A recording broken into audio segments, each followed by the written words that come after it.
America में एक private एक वो ग्रुप है, इन्होंने एक तस्वीर खींच करके भेजा गया और बोला कि अरुणाचल के अंदर में चीन ने घुस करके गांव बनाया, और भारत में एक टेलीविजन चैनल ने उसको बड़ा से करके दिखाया कि चाइना अरुणाचल के अंदर में घुस गए हैं। जब उनको आर्मी वालों ने और सारे एजेंसीज ने बताया और रिकॉर्ड में बताया गया कि ये जो कब्जा हुआ है वो 1959 में कब्जा किया गया था और 62 के बाद उसमें कोई 1 इंच अंदर में नहीं आया, पहले ही कब्जा हो गया।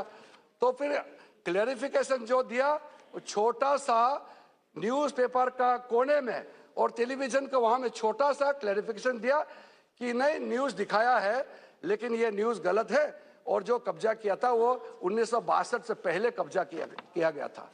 तो जो स्पष्टीकरण था वो तो किसी ने देखा नहीं है, बहुत छोटा क्लैरिफिकेशन था। लेकिन आप देश को बदनाम करने के लिए जो आपने जो मुद्दे को रखा, जो झूठ था, गलत था, वो चले गए। तो इस तरह का गुमराह करने से क्या मिलता है? मुझे सर ये समझ में नहीं आता है कि राजनीति अलग है लेकिन देश हित में हम एकजुट क्यों नहीं हो सकते हैं?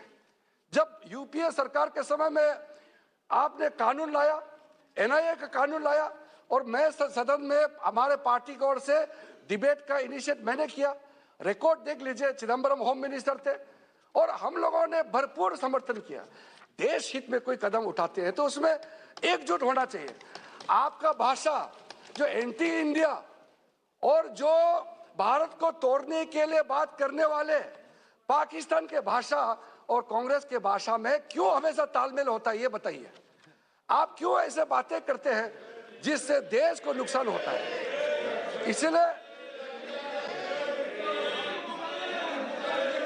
बिल्कुल नहीं, मैं सही कह रहा हूं। आपने एयर स्ट्राइक को क्वेश्चन किया। बैठिए। आपने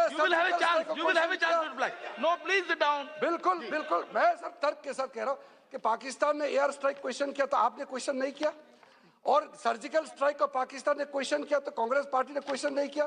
तो तालमेल है कि नहीं, ये बताइए। मैं झूठ बोल रहा हूं कि आप झूठ बोल रहे हैं?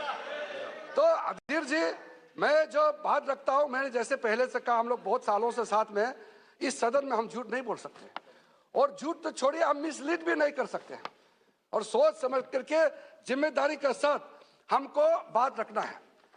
हम जब 2014 में सरकार में आए तो कितने सालों से हमारा सपना था कि इस देश में हमारे शहीदों के लिए एक वार मेमोरियल होना चाहिए। कुछ भी नहीं कर पाया। मोदी जी का संकल्प से आज वार मेमोरियल बन गए हैं, और हम सिर्फ अपने उन जवानों को जिन्होंने अपने जीवन दे दिया इस देश के लिए, उनको ही सिर्फ श्रद्धांजलि नहीं बल्कि नई आने वाले पीढ़ी को भी हम लोग रास्ता दिखा रहे हैं कि देश के लिए जीना चाहिए, देश के लिए मरना चाहिए। पुलिस मेमोरियल, मैं तो एमओएस होम भी थे, उसमें हम लोग ने देखा कि कितने सालों से प्रपोजल थे पुलिस मेमोरियल, आप नहीं कर पाए, और मोदी जी ने पुलिस मेमोरियल बना करके इस देश को सिक्योरिटी को अपने जीवन दे करके रखने वाले लोगों के लिए इज्जत देने का काम किया है। कई ऐसे बातें हैं, मैं गिन के बताने से बहुत समय लग जाएगा, मैं अपने बात को थोड़ा सा शॉर्ट करना चाहता हूं।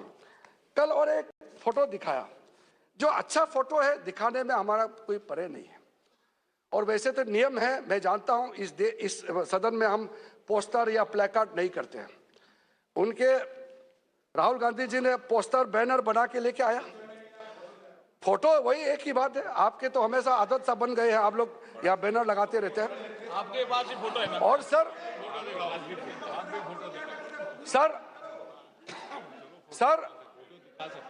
सर जो अच्छा फोटो है, अच्छा फोटो को तो हम लोग तस्वीर देखते हैं, हम लोग टेलीविजन में देखते हैं, न्यूज़पेपर देखते हैं, तो परे नहीं।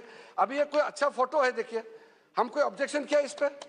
आपके मुख्यमंत्री किसके साथ खुश है? हमने ऑब्जेक्शन नहीं किया, नहीं हमने ऑब्जेक्शन नहीं किया। मैं सर अरे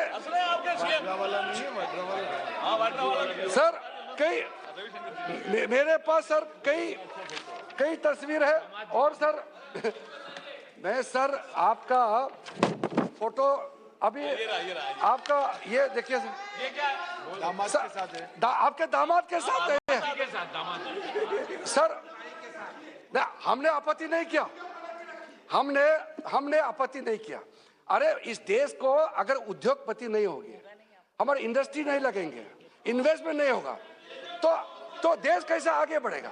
आपके मुख्यमंत्री या भारतीय जनता पार्टी के मुख्यमंत्री अगर किसी उद्योगपति से मिलते हैं या बाहर के डेलीगेशन से मिलते हैं तो उसमें आपत्ति करने वाला कोई बात नहीं है।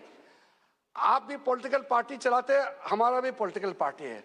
हम लोग तो कोई एयरलाइंस तो है नहीं हमारे पास कोई अपना से हम एयरलाइन चलाने का कोई साधन तो है नहीं। जब हम लोग पायलट भी नहीं है, जब हम लोग टूर करते हैं, इलेक्शन कैंपेन करते हैं तो किसी का एयरक्राफ्ट को बुकिंग करते हैं। अगर प्रधानमंत्री जी जब पार्टी के लिए कैंपेन करते हैं और उसके लिए पार्टी एयरक्राफ्ट हायर करते हैं, उसके लिए पेमेंट देते हैं और उस एयरपोर्ट में जाते हैं, एयरक्राफ्ट में चढ़ते हैं, कैंपेन करते हैं, उस तस्वीर को आप यहाँ दिखा के क्या साबित करना चाहते हैं? जब आप कुछ काम करते हैं तो उसका कोई मतलब तो होना चाहिए। बिना मतलब आप तस्वीर दिखा के GMR में घूमते हैं, GMR में। और हमेशा हम तो कह सकते हैं राहुल गांधी जी अभी तो पता नहीं क्यों चले गए, बाकी सब बैठे हैं, आप सुनिए। राहुल गांधी सिर्फ GMR कंपनी, उनके कंपनी की एयरक्राफ्ट में ही घूमते हैं और आपके सरकार के समय में GMR कंपनी को एयरपोर्ट चलाने के लिए दिया दिल्ली में। हम लोगों ने कुछ कहा? अगर नियम से कर रहे हैं, सिस्टम से चलाते हैं तो हमारा क्या आपत्ति है? तो बिना मतलब, मैंने शुरू में कहा, इतना इंपॉर्टेंट बहस में बिना मतलब आप हेडलाइन में आने के लिए, आप राजनीति में टिके रहने के लिए इस सदन का दुरुपयोग करना, ये किसी के लिए ठीक नहीं है। हमारे लिए भी ठीक नहीं है, आपके लिए ठीक नहीं है, देश के लिए भी ठीक नहीं है। हम लोग गलत काम नहीं करते आदिर जी। हम लोग मोदी जी के साथ में काम करते करते इतना तो सीखा है कि हम लोग जो भी करेंगे सिर्फ देश हित में करेंगे और हम लोग बाकी काम नहीं करेंगे। सर कई मुद्दे हैं, मैं क्योंकि आपका वहां से इशारा आ रहे हैं और 3-3:30 बजे आदरणीय प्रधानमंत्री जी इस सदन में बोलने वाले हैं, तो मैं अपने बातों को कम करके लास्ट में इतना कहना चाहता हूं कि इस देश का मालिक तो इस देश का जनता है। जो जनता फैसला करेगा वो सबको मानना पड़ेगा। हम अपने मर्जी से चुन के आया नहीं है, जनता ने हमको भेजा है। आप 60 साल से ज्यादा आपने इस देश को चलाया है, आपको मौका दिया है। आज आपको अगर जनता मौका नहीं दे रहे हैं तो उसका नाराज हम पे क्यों हो रहे हैं?